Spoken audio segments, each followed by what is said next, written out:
शनि की महत्व क्यों है अधिक? एक समय स्वर्गलोक में सबसे बड़ा कौन के प्रश्न को लेकर सभी देवताओं में वाद विवाद प्रारंभ हुआ और फिर परस्पर भयंकर युद्ध की स्थिति बन गई। सभी देवता देवराज इंद्र के पास पहुँचे और बोले, है देवराज, आपको निर्णय करना होगा कि 9 ग्रहों में सबसे बड़ा कौन है। देवताओं का प्रश्न सुनकर देवराज इंद्र उलझन में पड़ गए और कुछ देर सोचकर बोले, है देवगणों, मैं इस प्रश्न का उत्तर देने में असमर्थ हूँ। पृथ्वी लोक में उज्जैनी नगरी में राजा विक्रमादित्य का राज्य है। हम राजा विक्रमादित्य के पास चलते हैं क्योंकि वे यह न्याय करने में अत्यंत लोकप्रिय हैं। उनके सिंहासन में अवश्य ही कोई जादू है कि उस पर बैठकर राजा विक्रमादित्य दूध का दूध और पानी का पानी अलग करने का न्याय करते हैं। देवराज इंद्र के आदेश पर सभी देवता पृथ्वी लोक में उज्जैनी नगरी में पहुँचे। देवताओं के आगमन का समाचार सुनकर स्वयं राजा विक्रमादित्य ने उनका स्वागत किया।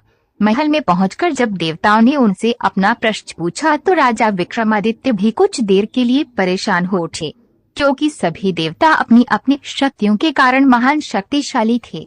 किसी को भी छोटा या बड़ा कह देने से उनके क्रोध के प्रकोप से भयंकर हानि पहुंच सकती थी। तभी राजा विक्रमादित्य को एक उपाय सूझा और उन्होंने विभिन्न धातुओं स्वर्ण, रजत, कांसा, तांबा, सीसा, रांगा, जस्ता, अदरक व लोहे के 9 आसन बनवाए। धातुओं के गुणों के अनुसार सभी आसनों को एक दूसरे के पीछे रखवाकर उन्होंने देवताओं को अपने अपने सिंहासन पर बैठने को कहा। सब देवताओं के बैठने के बाद राजा विक्रमादित्य ने कहा, आपका निर्णय तो स्वयं हो गया। जो सबसे पहले सिंहासन पर विराजमान है वही सबसे बड़ा है। राजा विक्रमादित्य के निर्णय को सुनकर शनि देवता ने सबसे पीछे आसन पर बैठने के कारण अपने को छोटा जानकर क्रोधित होकर कहा, राजन, तुमने मुझे सबसे पीछे बैठाकर मेरा अपमान किया है। तुम मेरी शक्तियों से परिचित नहीं हो। मैं तुम्हारा सर्वनाश करा दूंगा। सूर्य एक राशि पर 1 महीने, चंद्रमा 2.25 दिन, मंगलवार 1.5 महीने, बुधवार और शुक्रवार 1 महीने, बृहस्पतिवार 13 महीने रहते हैं, लेकिन मैं किसी राशि पर 7.5 वर्ष रहता हूँ। बड़े बड़े देवताओं को मैंने अपने प्रकोप से पीड़ित किया है। राम को 7.5 के कारण ही वन में जाकर रहना पड़ा और रावण को 7.5 के कारण ही युद्ध में मृत्यु का शिकार बनना पड़ा। उसके वंश का सर्वनाश हो गया। राजा, अब तू भी मेरे प्रकोप से नहीं बच सकेगा। राजा विक्रमादित्य शनि देवता के प्रकोप से थोड़ा भयभीत तो हुए, लेकिन उन्होंने मन में विचार किया, मेरे भाग्य में जो लिखा होगा ज्यादा से ज्यादा वही तो होगा। फिर शनि के प्रकोप से भयभीत होने की आवश्यकता क्या है। उसके बाद अन्य ग्रहों के देवता तो प्रसन्नता के साथ वहां से चले गए, लेकिन शनिदेव बड़े क्रोध के साथ वहां से विदा हुए। राजा विक्रमादित्य पहले की तरह ही न्याय करते रहे। उनके राज्य में सभी स्त्री पुरुष बहुत आनंद से जीवन यापन कर रहे थे। कुछ दिन ऐसे ही बीत गए। उधर शनि देवता अपने अपमान को भूले नहीं थे। विक्रमादित्य से बदला लेने के लिए एक दिन शनिदेव ने घोड़े के व्यापारी का रूप धारण किया और बहुत से घोड़ों के साथ उज्जैनी नगरी में पहुँचे। राजा विक्रमादित्य ने राज्य में किसी घोड़े के व्यापारी के आने का समाचार सुना तो अपने अश्वपाल को कुछ घोड़े खरीदने के लिए भेजा।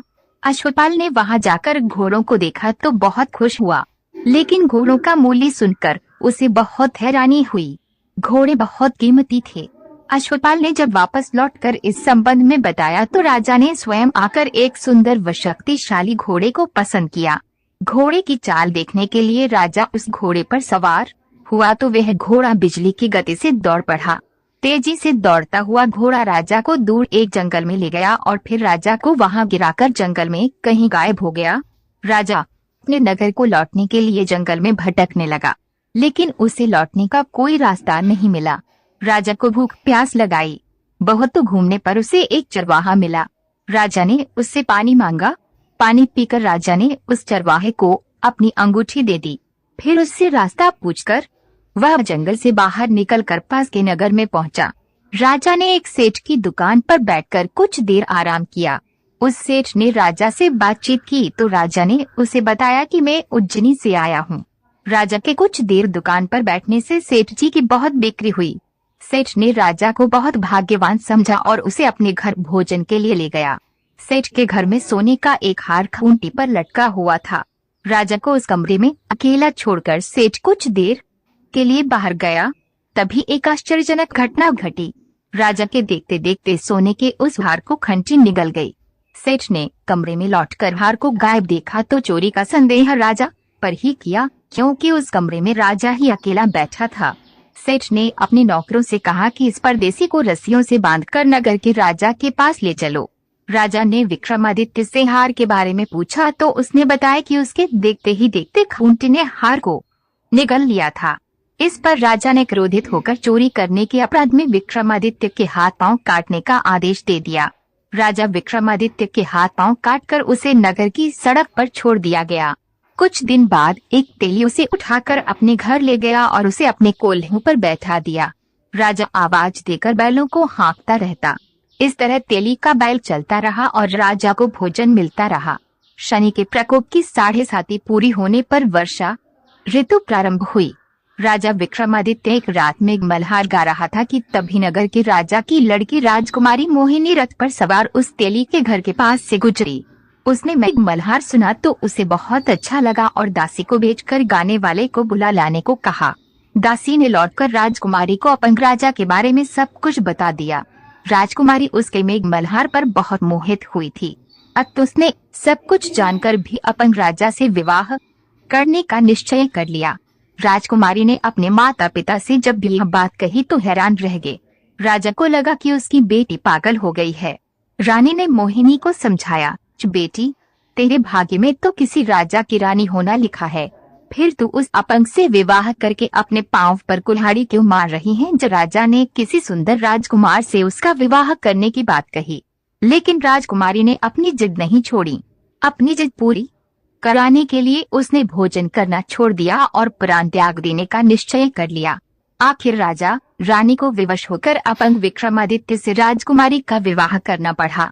विवाह के बाद राजा विक्रमादित्य और राजकुमारी तेली के घर में रहने लगे। उसी रात स्वप्न में शनिदेव ने राजा से कहा, राजा, तुमने मेरा प्रकोप देख लिया, मैंने तुम्हें अपने अपमान का दंड दिया है। जब राजा ने शनिदेव से क्षमा करने को कहा और प्रार्थना की, हे शनिदेव, आपने जितना दुख मुझे दिया है अन्य किसी को न देना। शनिदेव ने कुछ सोचते हुए कहा, राजा, मैं तेरी प्रार्थना स्वीकार करता हूँ। जो कोई स्त्री पुरुष मेरी पूजा करेगा, शनिवार को व्रत करके मेरी कथा सुनेगा, उस पर मेरी अनुकंपा बनी रहेगी, उसे कोई दुख नहीं होगा। शनिवार को व्रत करने और चींटियों को आटा डालने से मनुष्य की सभी मनोकामनाएं पूरी होंगी। जब प्रातःकाल राजा विक्रमादित्य की नींद खुली तो अपने हाथ पांव देखकर राजा को बहुत खुशी हुई। उसने मन ही मन शनिदेव को प्रणाम किया। राजकुमारी भी राजा के हाथ पांव सही सलामत देखकर आश्चर्य में डूब गई।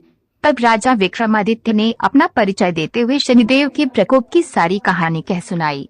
सेठ को जब इस बात का पता चला तो दौड़ता हुआ तेली के घर पहुंचा और राजा के चरणों में गिरकर क्षमा मांगने लगा। राजा ने उसे क्षमा कर दिया, क्योंकि यह सब तो शनिदेव के प्रकोप के कारण हुआ था। सेठ राजा को अपने घर ले गया और उसे भोजन कराया। भोजन करते समय वहाँ एक आश्चर्यजनक घटना घटी। सबके देखते देखते उस घंटी ने वो हार उगल दिया। सेठ जी ने अपनी बेटी का विवाह भी राजा के साथ कर दिया और बहुत से स्वर्णाभूषण, धन आदि देकर राजा को विदा किया। राजा विक्रमादित्य राजकुमारी मोहिनी और सेठ की बेटी के साथ उज्जैनी पहुँचे तो नगरवासियों ने हर्ष से उनका स्वागत किया।